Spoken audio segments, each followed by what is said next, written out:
नमस्कार, स्वागत है आपका एक और वीडियो में लूसेंट सीरीज के।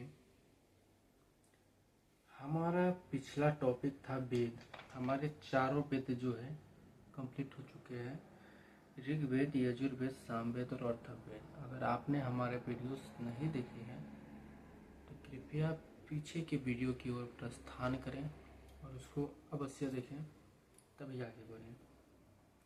दूसरा पेज चल रहा है लूसेंट का और एक इसमें ख़त्म हुआ है। उसके बाद वेद बुध वाला, तो उसका बाद आया है ब्राह्मण, अण्यक तथा उपनिषद। क्या होता है ब्राह्मण, अण्यक तथा उपनिषद? क्या है ये चीज़? तो देखिए क्या लिखा है। संहिता के पश्चात, संहिता क्या कहते हैं? चार वेद को इकट्ठे संहिता कहते हैं। मतलब चारों वेद के बाद ब्राह्मणों, अण्यकों तथा उपनिषदों का स्थान है। इनसे उत्तर वैदिक कालीन समाज एवं संस्कृति के विषय में जानकारी प्राप्त होती है। चलिए जी, संहिता क्या होती है आपको मैंने बता दिया। चार वेद, ऋग्वेद, यजुर्वेद, सामवेद, अथर्ववेद, इन चारों को संहिता कहते हैं। और इन संहिता के बाद अगर कोई ग्रंथ है तो उसके बाद जो आता है वो ब्राह्मण आता है, ब्राह्मण के बाद अण्यक आता है, अण्यक के बाद उपनिषद आता है। इन सभी का स्थान है करके, ठीक है। तो ये ब्राह्मण संहिता के पश्चात जो ब्राह्मण, अण्यक तथा उपनिषद है, इनसे उत्तर वैदिक कालीन समाज एवं संस्कृति के विषय में जानकारी मिलती है। अभी हम आगे पढ़ेंगे उत्तर वैदिक काल एवं संस्कृति। तो इतना तो आप समझ गए होंगे कि क्या है ब्राह्मण, अण्यक तथा उपनिषद, जो संहिता के बाद आता है, जिससे उत्तर वैदिक कालीन समाज के बारे में जानकारी मिलती है।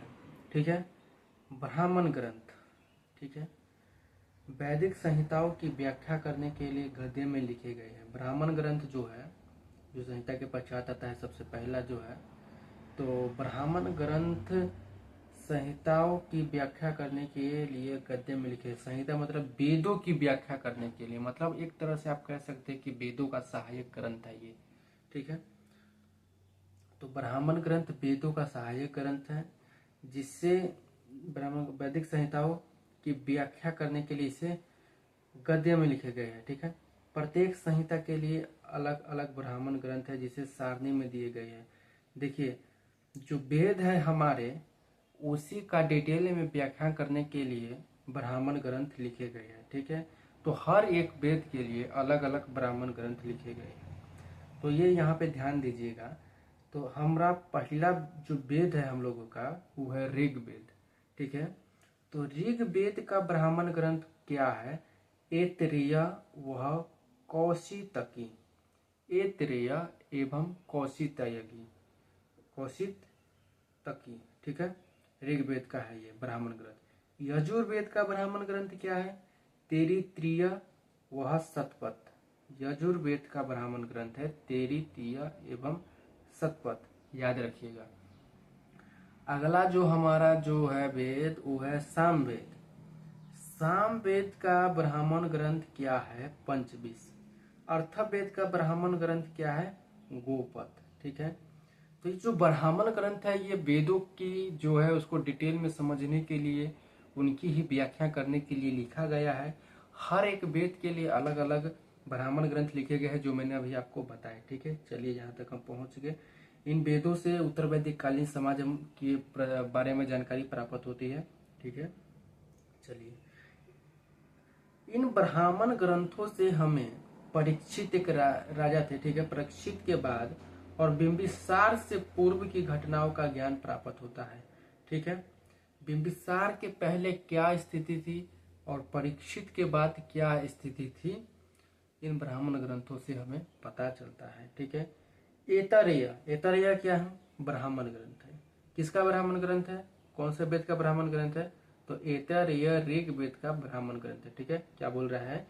ऐतरेय में राज्य अभिषेक के नियम एवं कुछ प्राचीन राजाओं के नाम दिए गए हैं।